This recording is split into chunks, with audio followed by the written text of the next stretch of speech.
Whew, okay, here we are. I thought I would drink a cup of coffee and see if anyone was around who wanted to chat.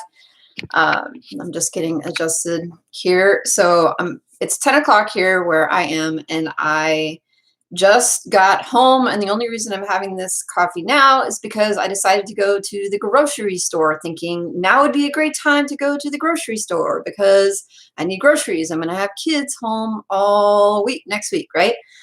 And I thought for sure nobody would be there. And turns out I was wrong. There were lots of people there and lots of people buying lots of food. And the one thing that there were not lots of at the grocery store, aside from food, were employees. There was nobody checking anybody out.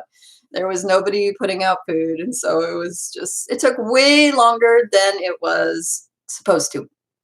But anyway, I'm jumping on today because we are halfway through the March challenge, and I kind of like doing these Sunday morning lives, drinking coffee and talking with whoever is around because I'm tired of myself. I'm tired of sitting here in front of this computer and just typing out words and posting stuff. And so if you are in the challenge, if you are here, like, please go in the comments and let me know how things are going. I'm going to call people out for how things are going and just talk about myself a bit because I'm really good at that. So the March challenge, we ended up having 9 people, including myself, jump in this month, which I am super pleased about.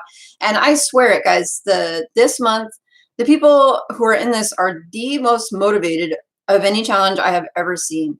Hey, Justin, how are you? I was just talking about the challenge, and I wanted to tell you that I had recently seen one of your posts on Facebook about advising other fellow travelers to find a good place to land. Like if you were in a country where you didn't want to be for the next month, about going and trying to find a place to go. I thought that was really good advice. And folks, if you don't know who is jumping on, I basically have a celebrity on the stream today. Justin Cook is the CMO. You're the CMO, right? Over at Empire Flippers. And for some reason, he's decided that my content is worthwhile checking out every now and again, and so I'm pleased to have you here. Let me know if there's anything I can tell you, I can teach you. All right. So he says super scary stuff for us and our friends. Happy to hear what I'm up to. I'm up to many things. You know, I have actually wondered a lot about what the global perception is about not only the virus and the reaction and of the governments and the rest, but what it is that they perceive the U.S., what is happening in the U.S., like what is the perception of us and how we are handling this? Because it feels like from being in the middle of it that it's not very good. Like it doesn't feel very good. People seem really, really afraid. And when I went to the grocery store today, what was so funny was that I went there and I was like, okay, I'm expecting the beans and the rice to be bought out. The potatoes were gone, right? There were no potatoes. There was no rice. There were lots of tortillas, funny enough, and no bread either. But there was lots of beer, like the whole beer. I even stopped and took a picture. I kid you not. Nobody was buying beer. Everybody's going to be stuck in their homes for what, like weeks, and nobody buys beer? Really? You're going to run out of bread soon. What are you going to do? I didn't buy beer either because I really don't drink that much, but but it was funny. I was walking around like, okay, you can see the priorities here. People needing bread and potatoes and pasta and rice, but passing on the beer and beer. Matt Sale. Hey, Matt, by the way, welcome. I haven't caught you on a live before, but it's great to chat with you. If you have questions, like, feel free to let me know. I'm happy to talk about things that I know and happy to talk about things I don't know. Justin says, U.S. is in bad shape, super bad shape. I'm really worried about friends, family there. Yeah, the hard part about the news is that it's really hard to know, and to take whatever news that you see to heart. Is this a good news broadcast? Is this information good? Is this fake news? Like, what is this? And, really it's coming down to how individual communities are responding to it more than how things are going on a national level. Like some communities are really getting after this and really taking it seriously, and other communities, and they have the right to do this. They say, we don't believe A, B, C, and D. And so it's going to be really interesting to see how this plays out, especially because Americans don't like to be told what to do, just in general. So you tell them that they have to stay home and they're like, screw you, I'm going to the movies. And then they just go like, okay, welcome to America, the land of the free. All right. So Paul says we're going into lockdown tomorrow, according to our government. The army is being deployed. Paul, where on earth are you? Seriously, like, where is this in the U.S. or is this in another country? Because I haven't heard about the National Guard or anything else being deployed to keep us in our homes here just yet. I don't necessarily know how that would happen here. Like martial law, like people are talking about martial law. I don't really know how that would go into effect. Paul says Ireland. Okay. Whew, I haven't heard much news coming out of Ireland. So, I mean, is the virus like spreading really badly there? I mean, are there people are talking a lot about Spain and France and just a lot of the European countries, but I haven't heard a lot of news coming out of Ireland. So, I'd love to hear more about that. Justin says, exactly. Americans don't like being told what to do. Funny that countries with more aggressive policies might be in better shape to shut the virus down early. It's true. It's really true. Justin says Ireland is struggling. Yeah, that's not hitting like the major news cycle here, at least where I am. I'm on the west coast of the U.S. I literally have not seen anything about Ireland, like period. People are talking tons about Italy, more and more about France, very little about the UK, like very little, even though it seems to me that from talking with other friends that there should be news coming out of there. I'm not hearing it. Let's see, going back, Steve says Corona. You know, there was tons of Corona on the shelf. Apparently people just don't want Corona right now. Hard to imagine why. Matt says, I'm stocking up on beer and whiskey. You know, that could be a valuable asset to have and to hoard and to sell later, you know, when all of the stock is out and then that product isn't going around the country anymore. I don't know why people are stocking up on toilet paper. I think whiskey is way better if you're going to hoard anything whatsoever. JYH, you know, man, I don't know if you're a gal or a dude or what your name actually is because I always see your handle JYH. Like, please tell me your name. Is it Jason? Is it Jessica? I mean, I don't even know what to call you other than, hey, JYH, how's it going? Like, please tell me so I know what to do. Matt says I'm in coastal Georgia, just south of Savannah. We're doing okay, just monitoring. I mean, are you guys having like cases like the blow up here? And I'm in Oregon, and yeah, go bees. You know, they're actually doing some testing now, and the number of cases is going up, and we are definitely having some vulnerable groups getting hit with it. It's just getting in the nursing homes and the veterans homes, and the people there are really, really sick. So it's really unfortunate and sad, and we're doing our best. Justin says, thoughts on the industry? My guess there will be some super deals, website businesses available in the next 2 to 4 months. We'll be willing to see if enough are cashed up to buy. You know, I think that just like the stock market, people who have cash at hand are going to be probably in the best shape as far as investing goes. I mean, if you follow any of the you know, stock market investing, the cowboys, like these folks are just waiting for the bottom because they want to put massive cash outlays to buy stock because they're making the assumption that everything is going to bounce back up. You know, whether or not that is a good assumption is hard to say. I've been not necessarily thinking about buying new sites right now, just because I think for me that what seems safest and I don't want to say conservative, but most secure for me based upon what it is where I am at with my skills. I think that there is a gap in the market for websites that are making between $5 and $100 a month, and trying to figure out ways to be able to create an asset that is making $100 a month for those new buyers, the people who are just jumping in. Because people are really, really hungry for websites that are in good shape, that are earning. It's just a matter of trying to figure out how to create that. My guess is that there are going to be super deals, but the question is are those good sites to buy? A lot of what's coming on the market right now, it seems like, are folks that are struggling because of algorithm updates, and those aren't sites that a lot of us want to buy unless you really have some skills about how to turn that into something valuable. There are definitely people out there who have those skills, and I'm not sure that I'm necessarily one of them. I have about 10 sites in my portfolio right now, and I've got a couple of them that are earning each month, but have definitely seen some struggles because of the algorithm update. And I would love to offload them in the next year, but I probably won't, just because I know that I won't get very good value for them. So I think we're going to see a lot more, websites up there for sale, but I don't know necessarily that the quality of them is going to be any better, really. Let's see. Steven says, just moved from Portland last week. Yeah, you feel like you're fleeing, like running away. Justin is in sell mode. Hey, if you have sites, are you trying to offload them right now? You think, hey, maybe now is a great time to do that? I mean, the people out there who are cashed up, I mean, they're always looking for good deals. Justin says there will be many more sellers in 2 to 3 months. We'll see, though.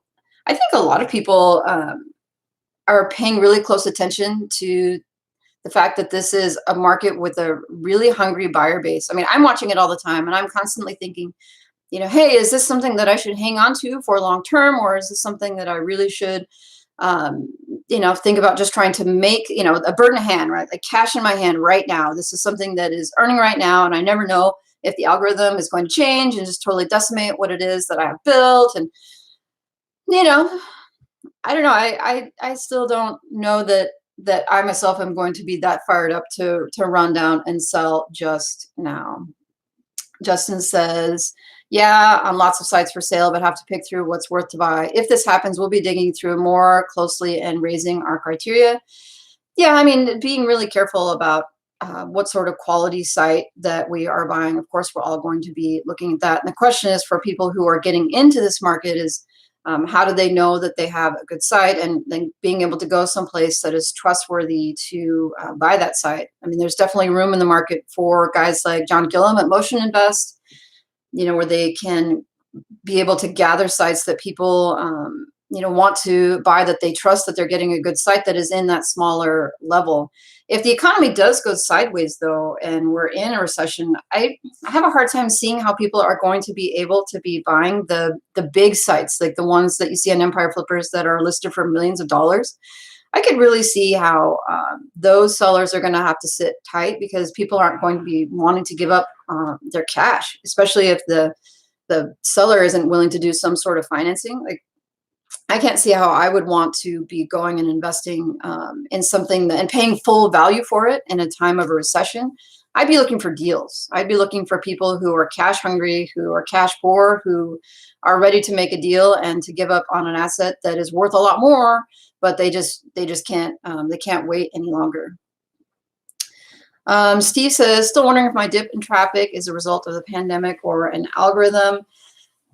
Oh, I have to think that that what I'm seeing right now on my own sites, and this is on my list, this is my teleprompter right here, and my kid wrote on it. You can see that it's got scribbles all over it.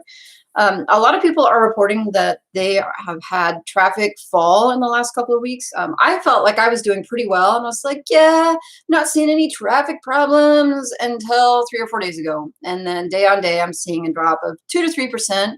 Other people are reporting 20% or more drops in traffic in the last couple of weeks. And I think possibly for me, it's because of the niche. The websites that I have are websites that people tend to sit and troll over just to relax. It's not like a travel related one. It's not. I think people are still sitting on their phones at the normal time, like going and cruising and looking through their regular websites. People who have travel sites or who have other entertainment sites, like about movies, going to the movies or going to places, like I could definitely see how those sites would be struggling right now as people are just more focused on doing other things. Gosh, the websites that really have good content for folks that are just sitting at home who don't have anything to do, like I bet TikTok and Facebook and Instagram are seeing a lot more people going to them, and will be in the next couple of weeks as everybody's just at home, because what else are we going to do? Let's see over here in the comments. Matt says we have a 40-something in Georgia, 1 death, I believe. More in the Atlanta metro area. Nothing here yet. Well, stay safe, man. Hopefully it doesn't get there. Let's see. Steve says, oh, wondering if the traffic is real. I talked about that. JYH. I have no idea what your name is. You should consider a mid-year report to share color on the state of things. Yes, I would love to hear more about what the brokers have to say and what they think about what's going on, and also just an update on how this sort of pandemic is impacting Empire Flippers, like right now. Like, are there impacts happening right now? Like, um, let's see, would be happy to do an interview chat with you each.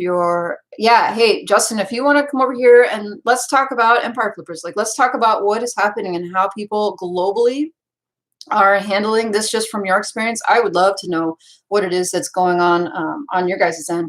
I think a lot of people are doubling down on their websites, on their businesses, because they believe that this is going to be it's a terrible dip, right? It's a terrible, down, but we're going to see things go right back up. Now, I will say, just because it's in my notes, that my traffic overall is going down. It has been going down, but I will say that my ad revenues, despite the dips, are actually way up. Like, I had a huge day yesterday, even though traffic was down. And so I don't know, we're getting towards the end of Q1, right? Where historically we see that advertisers are spending more money on ads in general. So, you see these like blips going like this. So January sucks, February sucks, and then March we see an uptick. And overall, let's see, Justin, the websites that I bought from Empire Flippers last year are seeing what I would say 25 to 30 or even 40% more ad revenue just in the last 2 weeks, since all this stuff has gone sideways. Is this the result of advertisers cashing in on the pandemic? Are these ads being run on my site by people who are trying to take advantage of what is going on versus just a normal ad traffic? It seems to me like the pickup, it doesn't make a whole lot of sense, but for the pandemic, it really doesn't, because traffic is down and ad revenue going up. It just, something doesn't align here. JYH says, I like your approach. I believe the strength of the overall space will remain strong in most niches mid-longer term. I agree. And as long as money stays cheap and yields and other assets stay low, I bet investment groups will continue buying. Yeah, like I said, I think the large sites are going to sit on the market longer while this is going on, but I think the small sites and the more conservative ones are going to continue to go really quickly. Justin says, how is this impacting Empire Flippers? He says, no real changes yet. We're monitoring closely, though. Have our entire team on it to report any changes, conversations that are of interest. Let's see. Well, that really highlights the benefits of having a team that works remotely. I mean, if anything, that this conversation, like what is going on here, it highlights the ability for people to actually run their businesses from home or from unusual locations. Like, most people just assume, well, this is impossible. I could never do this at all. And then I've seen talk to several companies and talk to several people who are really struggling to figure out how to run their businesses, when really all the technology and tools exist for them to do that. And it's going to force people to do that. And I wonder if the changes that we're seeing right now will actually last long term, and then we will just have a society that is slightly more separate than it was before, and encouraging people to stay away from each other a bit more. Justin says, my Empire Flipper, that's awesome to hear, but I think I'm lucky. Hard to say. Those sites I still am happy with having bought them, but they have gone up and down, up and down, up and down in the Google algorithm update. It's sort of been like riding a roller coaster. A very good experience for me personally. I've learned a ton, but it's been a lot of like, okay, that's what's happening today. All right. I have no idea why that's happening, but okay. Matt says, I had a couple of poor days last week. CPC was way down. However, I had a good day yesterday and starting very strong today. Yeah, I think it's going to bear watching just to see how things are going and how things pan out. So this has been a really interesting conversation. Please continue to chat in the comments. But I wanted to get to the things that I wanted to talk about really quickly. I really had no agenda aside from my notes. Mostly, I just really don't want to get started on creating content. And so I was looking for a way to procrastinate and drink a cup of coffee and just share my experience about going to the grocery store and it's just mind-boggling. But the content challenge, and so what I'm looking at is I'm looking over here is just at the folks who have jumped in this week, this month. Phil is back, David is back, Chris is back, Darren is back, and Jazzy are all back. Jazzy had a bad month last month, and so far this month she has come out swinging, and I think she's already halfway done because we were at the halfway point today. It's the 15th. She's come out swinging, and I'm confident that she is going to make it this month. Darren has not updated the spreadsheet at all, so I reached out to him on Facebook to see what he was doing, and he basically showed me all the things that he was doing and made it clear that he was still working really hard, and he's just not updating the spreadsheet. And so I'm cool with that, Darren. I'm just glad to see that you are coming along and working hard and making progress. And it was fun. We got to chat for a bit about some other creative ideas to get some links, and that was so it's just this whole challenge thing is again been good for me because it's just been really great to connect with other people who are doing the same work that I am, because he basically had all the ideas that I already had, like, and was already implementing them, and I was like, okay, man. Chris had a great month last month. I think he may have worked himself a little too hard because he worked really hard and got ahead. And then this month he says that he is losing some steam and needs a reset. And one of the things he mentioned was in April, possibly instead of doing a big content creation challenge, was to spend some time going back and then working on improving older content with the assistance of SEO Surfer at SSEO Surfer. I have actually been considering doing this as well and have basically some plans to try out the tool in April. I recently connected with Matt Diggity. As you probably saw on the channel, I got a chance to interview him last week or the week before, and it came out last week, and he was so generous with his time. But not only was he generous with his time, he also, just because of all of the coverage that I've done with Income Store, he actually gave me access to his course, to the whole affiliate lab. And I didn't feel honestly like I deserved it, because that's when I got into it, I was like, holy cow, this is a really valuable course, and it teaches a whole bunch of stuff that I don't know how to do yet. But Matt is now apparently an investor. He's on the cap table for SEO Surfer, and he's starting to put out more content about it. And I find myself more and more and more interested in it. And I think I'm going to jump on it next month and start working on it. Vernon says, hey, Amelia, how much EPMV are you getting on Ezoic these days? I have never actually shared that number. In general, what I do is share how things go up and down. And I also don't think necessarily that comparing EPMV or your CPM or RPM or whatever in general is that helpful, because it's not apples to apples. Because if you don't know the niche, you don't know the type of website or anything else, then it doesn't really do much good.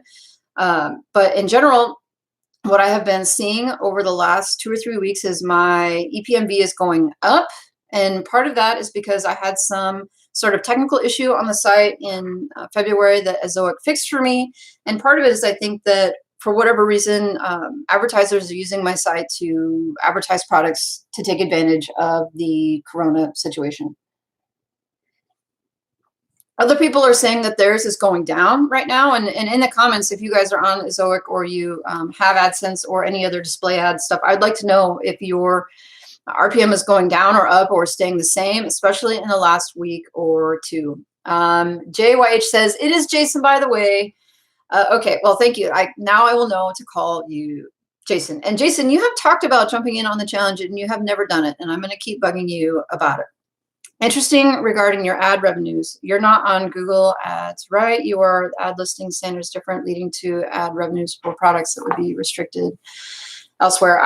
When you say Google Ads, are you talking about AdSense or Google? I'm not following the question there. I'm using Ezoic and I'm using AdSense, and I do absolutely no restrictions whatsoever on what ads can be shown on my sites. I just let them do the work, and then I stay out of the way. Steven says, along with the dip in traffic, EPMV went from 25 to 17 as of yesterday. Richard said, hey, Surfer is great. Hey, Richard, I wanted to tell you, and everybody, there's 15 of you right now, and I'll just say this. Richard was so kind. to give me, actually, it was close to 2 hours of his time to do an interview. And I did it about 2 weeks ago. And Richard, the reason that I haven't gotten your interview up yet is because we talked about so much. I got to figure out how to package it so that it's actually like consumable, because it's there's just so much in it. Like, we did sort of the talk that I wanted to do, and then we did the general chat about an income store, and then I'm not really sure that those go together. And so I have plans to work on it today. I want to get about between 7 and 8,000 words up on the site today, so that I'm pretty close to my content challenge goal. And then my plan is to sit down and work on editing this interview, maybe cutting it up into a few places. So I just wanted to know that I'm working on it, and I really appreciate your time. Let's see. Jason says, keep pushing. Everybody should. I don't think this is a time to give up on anything regarding Ezoic. Understood. Cool. Chris says, hey, just dipping in for a minute, got to hit out, but saying hi to the regulars. Hey, Chris, I just wanted to say, keep on it, man. I'm totally on board with the idea of doing SEO Surfer next month. Maybe we can figure out some sort of challenge to do that all together. Darren says, hi. Hey, Darren, I already called you out for not filling in the spreadsheet. Sorry, my mom's calling. But I told everybody that you were still working your butt off. And so respect to you, man. Let's see. Justin says, thanks so much for this, Amelia. By the way, I think that what's coming via coronavirus, this is a great channel to keep people connected. I highly suggest continuing with this. You mean going live just to talk about what's going on in the world, or creating content? Honestly, if there's content that people like and that they think I should continue to do or do more of, like, it'd be great to get some suggestions. I sometimes feel like I'm creating content in a vacuum, like just sort of like, hey, this is what I feel like doing. I hope somebody, you ever like the clown car music? Like, I feel like that's what's playing. Like, like, I feel like that's my life right now, like, just as I'm doing this. So he says, yes, going live, connecting. Yeah, I'm slowly getting comfortable with going live. I feel a bit of the imposter syndrome, and I'm getting to the point where I'm realizing that it isn't the information that people are coming here for, because I don't know that I know any more than Chris or Justin or Jason or Richard or anyone else. I think it's mostly people are coming here because this is a place for other people to talk to each other, and I'm just sort of the frame for this. Like, I'm the arms around this community that people, it's like, have a chance to come in and talk together. And maybe I'll actually start scheduling it so that people, and you know what, when this channel hits 1,000 subscribers, I'll be able to post community messages, so I can let people know in advance that we're going to go live, so we can plan on being here to chat about the state of the universe or whatever else is going on for all of us. Richard says, I totally understand. I'm better edited too. Haha. No, I think you're great, and I will try to edit out myself as much as possible from that interview. Matt wrote a message and then retracted it. Don't know what happened there. Darren says, haha. Justin says, going live. Justin says, you were not in a vacuum. I like what you have to say. I think more people should hear it. Just share a bunch. Well, that is super cool. And coming from you, seriously, I have so much respect for what you and your team are doing, and what you guys have built over there at Empire Flippers. It's just really amazing. And that's, I guess, what I love about this industry, is people with an idea can use their computers and just work really hard and actually create something. And it's just really amazing. Chris says, yep, here for the community aspect. Building a website from home is not super social. And the introverts, with this whole virus thing, they're like, yes, like, hooray, like, I have an excuse to stay home and not talk to anybody. But not everybody is excited about that. I have been talking to Doug Cunnington a lot lately. He's a self-professed introvert and likes staying at home. And I did an interview for his channel a couple of weeks ago, and it is coming out in less than 2 weeks. And he said the 26th, March 26th. So I gave an interview for Doug Cunnington, and I feel super nervous about it, like really nervous about it, because again, I don't feel like an expert in anything. And I'm pretty sure that I went like full on myself. Like, I'm sure I was waving my hands and like jumping up and down and like yelling and stuff. But he posts, this stuff all over. And so I'm really nervous about it. And so if you guys will do me the favor for when it comes out, will you go and watch it and come back and tell me how it went? Because I'm super nervous. Darren says, I agree with Justin. And Darren says, awesome. And Justin said, Doug's a good dude. You'll come out great. Yeah, he is a great guy. He has agreed to let me interview him coming up this week. So I have to prepare to interview him. And I guess what I think about in doing these interviews is not just recycling the same information that we know that he can talk about. I mean, we know he can talk about KGR. We know he can talk about his course and other things. And so I've sort of been just ruminating on some ideas to talk about something else. I mean, I want to talk about things that help me and help people on this channel. But I don't know, I just want to look for things that are maybe a little more interesting, just something different, because I feel like a lot of the interviews are just the same recycled thing, like the same backstory, like this. And that happened with Matt Diggity's interview, where he started telling his story, and I could tell that he told his story many times, and I'd heard podcast after podcast after video where he told the same story, and I cut him off. I said, and I started asking him questions, because I just felt like it was like his story is interesting, but that's not the most interesting thing about him. And he's told his story so many times. And so I just went, it's like, I kind of rudely, I guess, cut him off. And like, I never really let him tell his entire story. But if you guys have any ideas about things to talk to Doug about, or things that you wish that he would talk about on his channel, like, let me know. Justin says, ask the hard questions, the interesting questions. Anyone who does regular interviews does the same old stuff all the time. Skip that. I mean, I'm going to have to sit and really do some thinking about what is the interesting stuff. So like I said, any ideas, any specifics that he's talked about, and you're like, like, I'd like to know about it. Darren says, ask him if a YouTube video, audio from the video, and then transcript would be any sort of duplicate content or not. I mean, he is doing a lot of that, and there are a lot of people who are doing that. And so I wonder what he thinks about that. My guess is that he assumes that it isn't duplicative, because if he thought it was going to be harmful, that he wouldn't do it. So my assumption is his answer is going to be no, because again, if he thought it was yes, and he thought it would be harmful, I don't think he would do it. Jason said, that was so good what you did in the Matt interview. Great move. Hey, I'll take the praise where I can get it. I will take this opportunity to pat my own back. Let's see, what else did I want to talk about? Oh, I was in the middle of talking about the content challenge, and I had already called up Darren, Chris, and Jazzy. I wanted to say something to Patricia. I don't know Patricia. I don't know what her handle is here on YouTube. I don't think she's ever jumped on a live stream.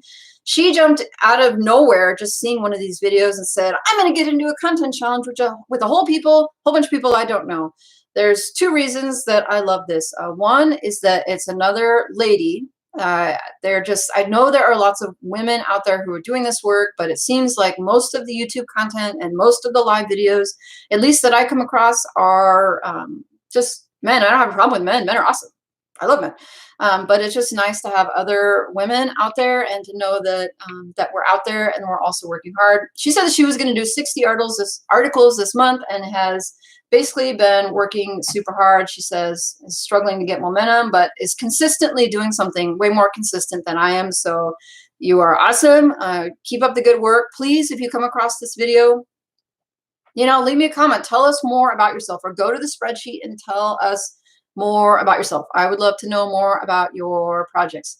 Asim is another newbie to the group. He said he was going to do 50,000 words, and he has definitely gotten some content up. He notes that he is having trouble with writers, and I guess that's something that I would like the content challengers to specify in the spreadsheet or here in the comments is, let us know whether or not you are creating the content on your own, or if you are outsourcing that, because for me, I'm creating all of the content that I'm putting up there right now myself. And so, but it's hard not to compare yourself to other folks. And so you see somebody who in one day posts 9 articles, and you're like, I worked all day and I only got 2 articles up. Like, do I suck that much? Or is this guy just so awesome? Like, please add a little bit more information about how this is happening, so people don't just want to be like, "What?" Like I can't do this. These people are doing it so much better than me. Like I would love to know because it's not apples to apples in most case, and it would be great to have more information to and just to confirm that this is an apples and oranges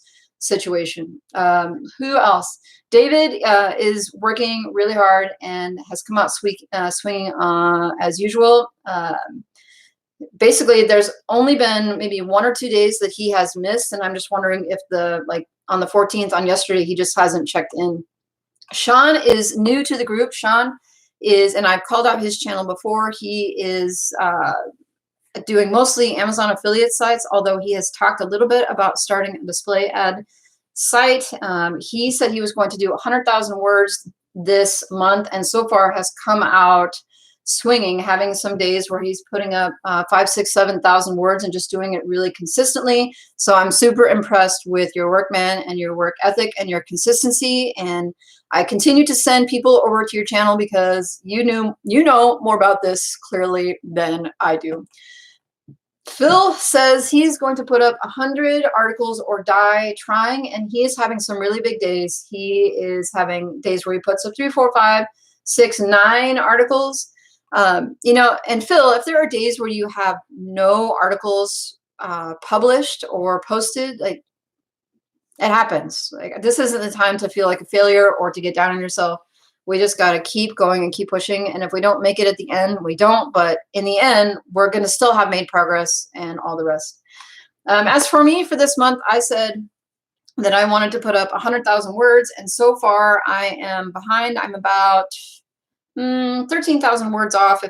My goal was to be at 50,000 words before the 15th. I'm going to put up probably between 7,000 and 8,000 today. So I will be just a couple thousand words off of my goal, and I'll have plenty of time to make that up.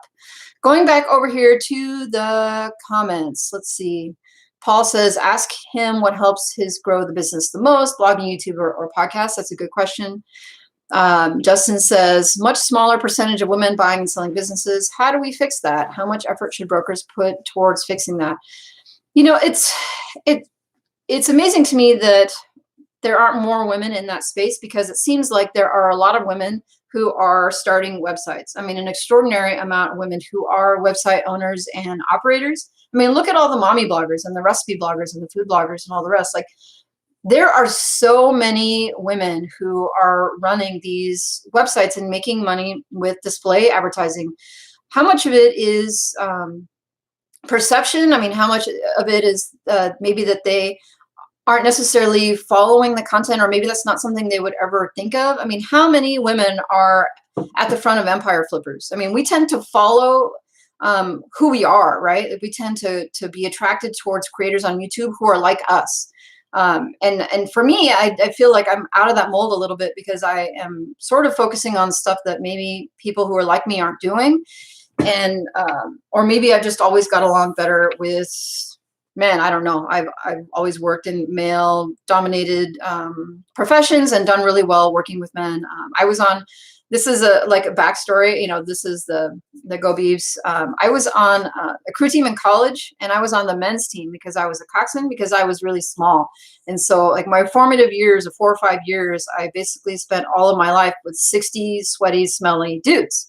That was what I did for my entirety of my college career. And then, went on and sort of in working with men and around men. And so it's not unusual for me, I suppose, to find a group of YouTubers, and my community on YouTube would be mostly men, because for some reason that seems to be my people. I don't know why that is.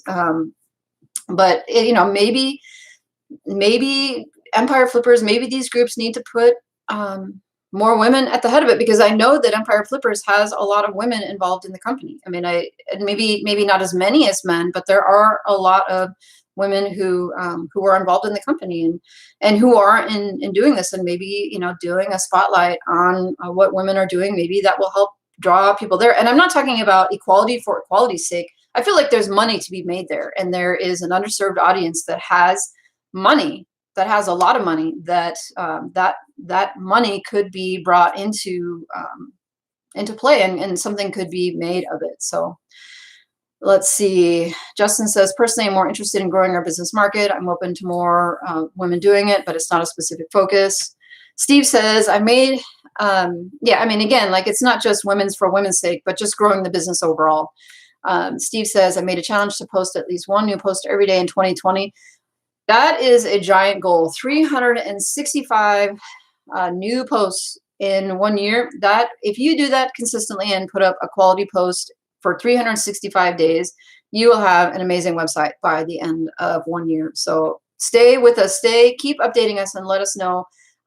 That is the type of consistency that needs to happen. And most people are unable to do that. And that includes me. I am not able to get up a post every single day just because of things that are going on in my life. And I like mentally, like I just can't get myself back to the computer and creative mode every single day. So Darren says right now he's 85% outsourced. That's cool. That's cool. As long as we are moving forward, let's just make sure we'll update the spreadsheet. If I get back there, I'll do it. Sean says, hey, Sean, I have already called you out maybe twice already for being awesome and working really hard this month. I'm not sure if you heard me give like the props for your efforts so far this month. Thank you so much for jumping in. I feel like you and Phil and the rest of the group are sort of dragging me along this month. Maybe in the past I was pulling you guys along, but this month I don't know that I would be getting as much done, but for the fact that I'm going to that website and going to that spreadsheet and looking at how much you guys are doing and then feeling bad for not doing as much. And so it's definitely motivating me to get more content up there. So thank you. Let's see. Sean says traffic is down 20 to 30% and income down to like a third because of the virus. So struggling with motivation. I think right now is the time to really go hard because in my opinion, all this stuff is going to bounce back. And so if you don't publish articles, if you don't keep getting content up there, then the people who are going to get that traffic. I mean, this is a great time to invest in content, maybe conservatively if you're not talking about cash outlays, but investing in time. John Dykstra, in his email says that he's continuing to push forward really hard. Just because I think that this is going to bounce back and maybe I will be eating my words in 6 months and, they say, oh, well, it'll be Armageddon by then and it won't matter. But assuming Armageddon doesn't happen, the traffic is going to be coming back, in my opinion. Darren says, I checked out Sean's channel and it's really cool. Yeah, he knows what he's talking about. Everybody who wants to know the ins and outs of being an Amazon affiliate, website operator, creator, builder, Sean is the place to be, in my opinion. Justin says, there is a real bro culture in online entrepreneurship. Doesn't have to be, but that's where it is right now. Not married to that, though. Happy to invite more to the space for sure. Yeah, I mean, I was preparing for my interview with Matt Diggity and I was just cruising his YouTube channel, which is really good, by the way. I like how he tests everything. And one of the videos I saw was a 3-minute video just showcasing their mastermind that they were doing in Chiang Mai. And it was a 3-minute video and it just showed clips from, the chats and from the socialization. And one thing I noticed, probably being female, was that I only saw, I think, 2 women in the whole entire video. So every one of the roundtables was men and, and that's not a bad thing. Right. And again, I think it is less about, women not being interested and more about women just congregating together in places where they congregate. Like there are a lot of women focused conferences and it's mostly women going there. And it's the men the men are few in those. So I don't think it's a matter of people not being skilled. It's just, I think people tend to like calls to like. And so if you wanted to have a mastermind that was more mixed up or whatever, I mean, you wouldn't do it just for the sake of we just must have more men and more women. Like what does that do for us? I mean, you want to have high quality people no matter what. But it is in some places a bro culture, but the bros together are together, whereas the folks who are not into the bro culture are congregating somewhere else. It's not that they're not into it. It's just they're not with those groups. So I don't know. I think, to each their own. And if your business is running great, then run it great. And but I just think there's a lot of money there for people who can figure out how to effectively cross the line and bring those people in, because there's a lot of business that you could earn if you could find some way to relate to that other audience. Let's see, Black Kitty family, am here, woman. Hey, how's it going? I don't know anything about you, Black Kitty family, but please tell me about you. What it is it that brings you to this channel? What are you working on? What are you interested in? Like, let us know more about you. Um, let's see.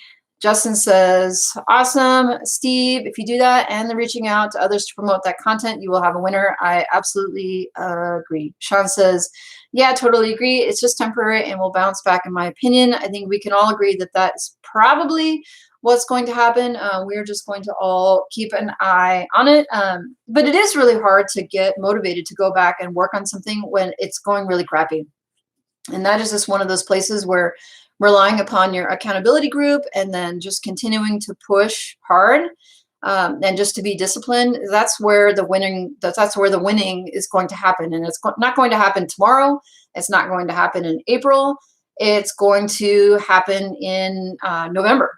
It's going to happen in November when everything smooths out again and people are shopping for Christmas again. Black Kitty says, I'm from Kenya and I'm a blogger. That is awesome.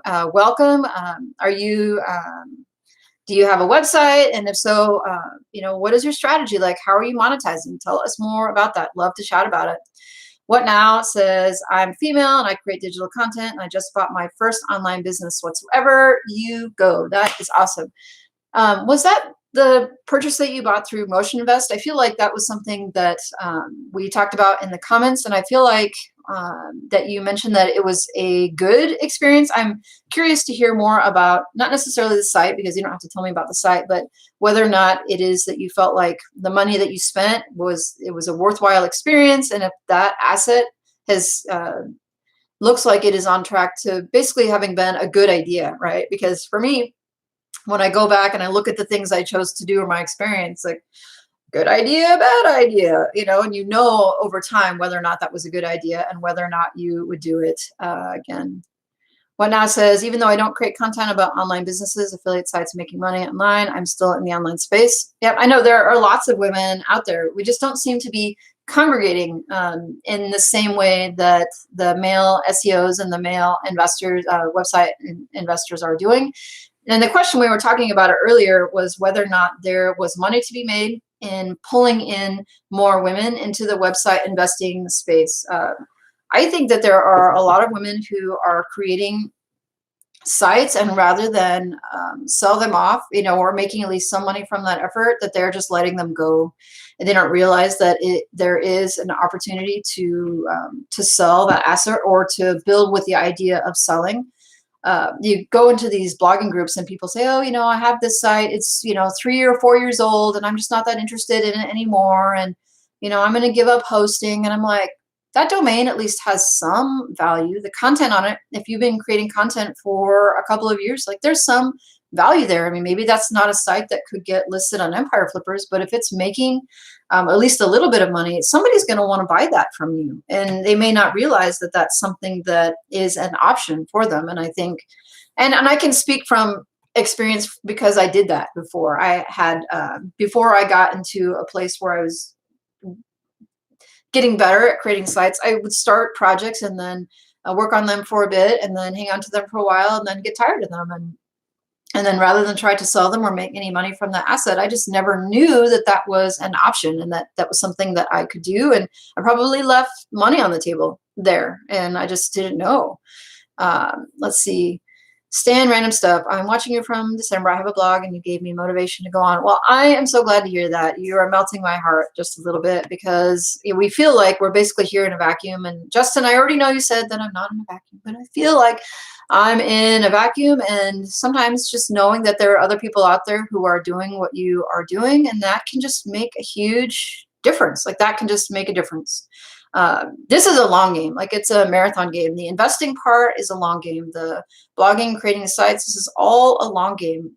So, whatever you can do to help you stay motivated to continue pushing along, those are the people who are going to, they're going to win at the end. The people who are sticking with it and who aren't giving up. Just very, very, very persistent.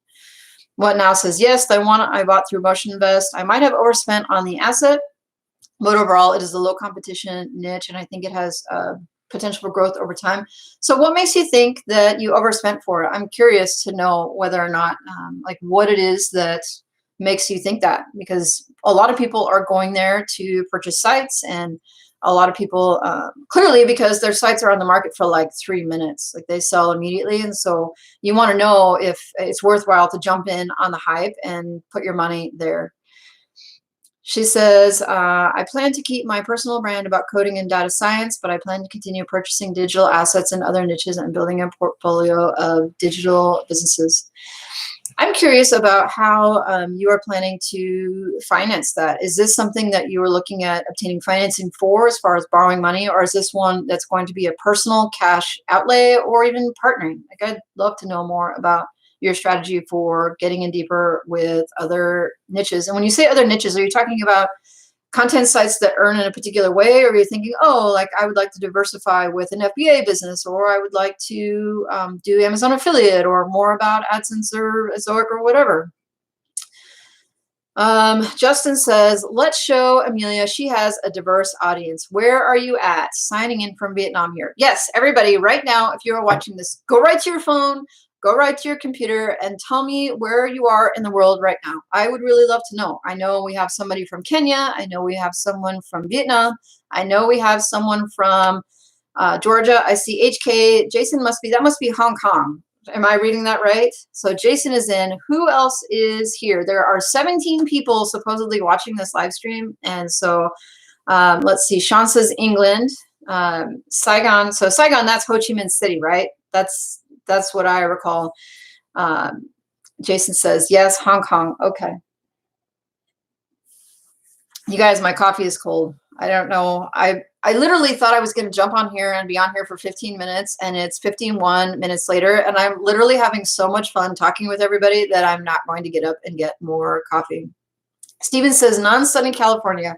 I brought the rain back from Oregon. It rained and hailed all day yesterday, and today it is gorgeous. So thank you.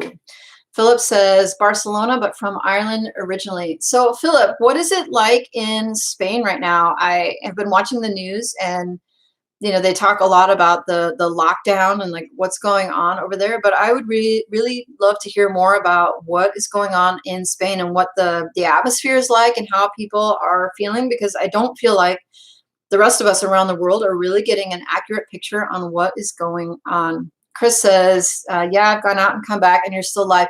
Yeah, I don't know.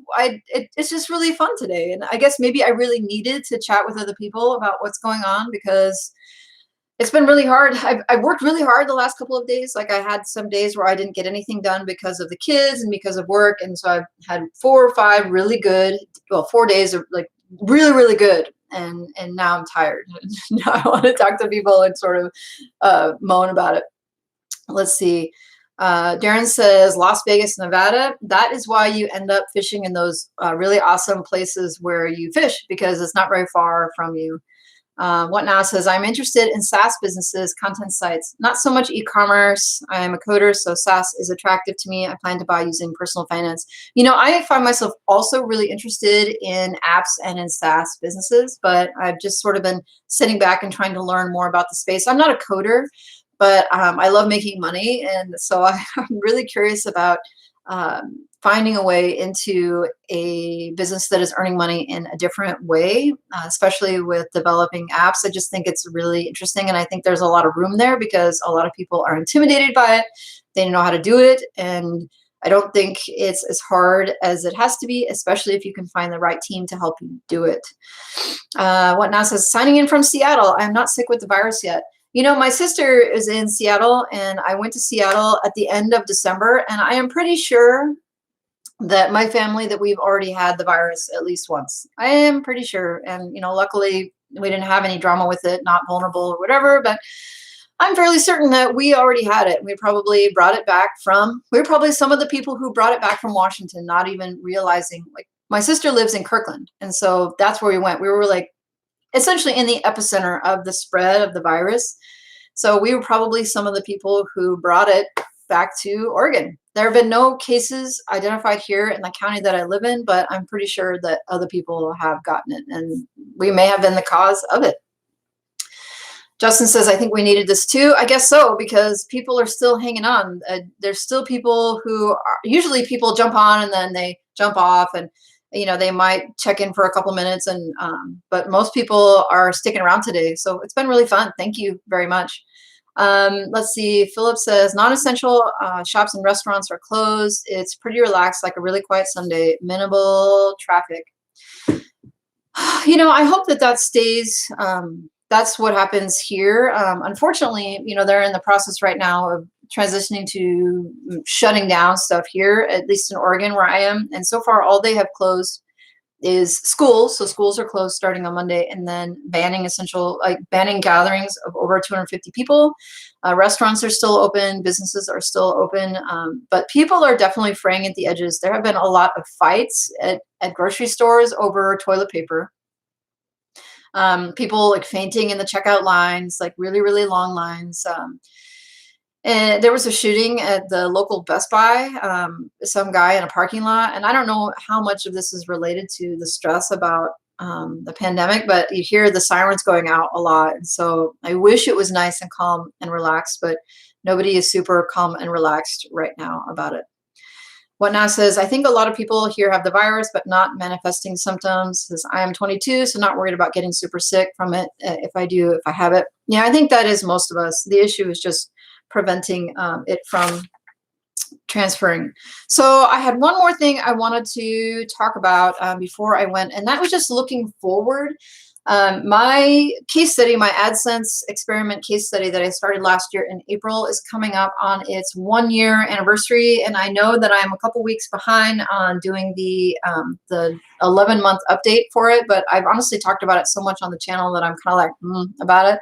Probably will do it just to finish out the video series, but I think once it gets to 1 year, I'm not going to be updating it every month anymore. I might switch to more of a 6-month update just to keep track of where it was overall. Shiny object syndrome was really there, and I bought this site through Flippa last year around the same time that I started this case study, and it is a site that was started in 2016, and I had a whole bunch of content on it that was so-so, and it wasn't really earning anything, and I just got the site and I put AdSense on it, and it's been making a couple of dollars every month, and it's definitely enjoyed and suffered in the Google algorithm updates. And now that I have access to Matt Diggity's course, I'm honestly kind of tempted to start this as my next case study. So taking an age site that has about 200 posts on it that I bought for $1,500, and I probably overpaid for it, but I thought, oh well, it's a domain that is a .com domain that is in the tech niche, but it's very, very brandable. So it's not best microwaves ever. It's like a really broad domain. The hard part for me in this is that I would probably have to outsource a lot of the content for it because it focuses a lot on product reviews. It would be really set up to do well, I think, with Amazon affiliate type stuff. Anytime I have done any keyword research and posted an article there, traffic has definitely come in. It has like an okay backlink profile, but the fact is, I mean, it's a almost 4-year-old site that has some links to it, and most of the content on it is not spammy, and it needs to be improved, and most of the content is probably it's not evergreen. It was reviewing products that have already sort of come and gone in the tech niche. So what I would probably do is be focusing on creating some evergreen content to get ad revenue, and then also work on Amazon affiliate stuff. I haven't done a ton with Amazon, and I don't know whether or not it would be Amazon or some other physical products affiliate program, but I have been sort of sitting on this, like but 2020 is the time to start working on this new site. I just have a really hard time working on multiple sites at once because I only have so much time, but I hate to put down my other case study. And the solution, honestly, is probably to set up an outsourcing situation so that I continue to get content on my my AdSense case study that I'm working on now, and that continues to grow. And so then I can put my focus on really figuring out how to make this site more valuable, because ultimately I don't think it's one that I want to do long term. I think I would like to do a flip to get it to a point where it was earning earning more, so I could at least get my money back out of it, and then any money that I put into it out of it. Because if I tried to turn it around and sell it now, I wouldn't get my money out of it. I mean, in that way, it was probably a mistake, right? If I just end up offloading it because it doesn't make very much money. It was one of those things where, in hindsight, if I knew then what I knew now, I wouldn't buy it. But I did, and I have it, and I have a 4-year-old website that is getting some traffic and is responsive to new posts, and so it's something I could grow and turn into something as valuable content for this challenge or whatever. So, but yeah, so I expect to do an update for the case study here fairly soon, just to close that off, and then I'll close the circle in April and just say, okay, here's what I did, and just wrap that up. I learned a ton this year. I mean, I definitely did learn a ton in 12 months of working on the site, and then possibly launch and build a new project, specifically incorporating some of the strategies that Matt Diggity talks about in his course, Affiliate Lab. I'd really like to go through it, and I'm really sensitive to the fact that he gave it to me for free, and so I don't want to just come and basically spew all of the information that was in his really valuable course out here, because I didn't pay for it. But I am going to start looking at his strategies and then incorporate those, and then I'll try to share some of that stuff. Let's see. I am pretty close, I think, to wrapping up. I've been on here for an hour, and I feel like that's probably enough. I've had a lot of fun chatting with everyone, and I know that there are some folks here who are lurking who did not jump in and let us know where you're from, and that's totally cool if you don't want to, but it was nice to talk to the folks that are and did. Let's see.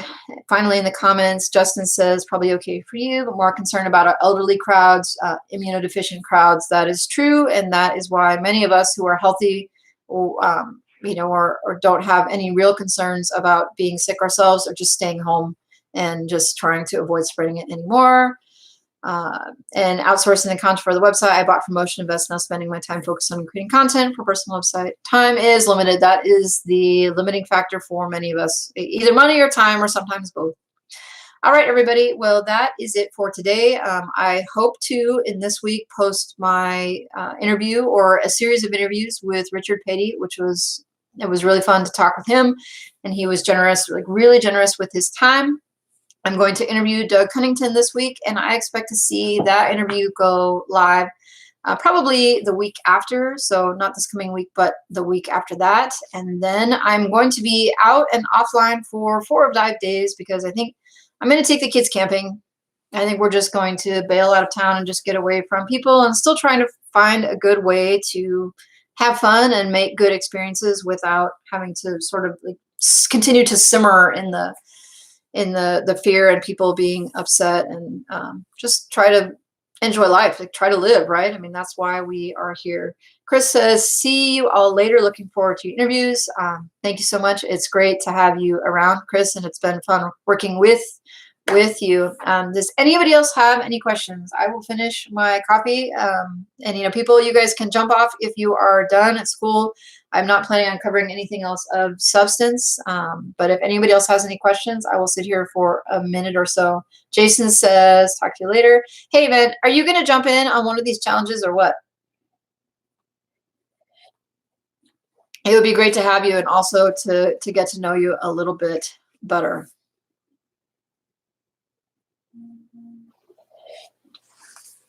All right, that's it. All right, I'll wait for it.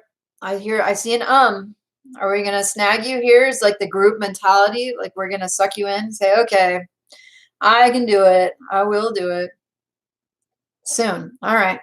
That's a promise. I'm gonna hold you to that. I'm gonna come back to you and say every month, is this the month? Is this it? All right, everybody. Have a great day. Be safe, stay healthy. We'll talk again soon.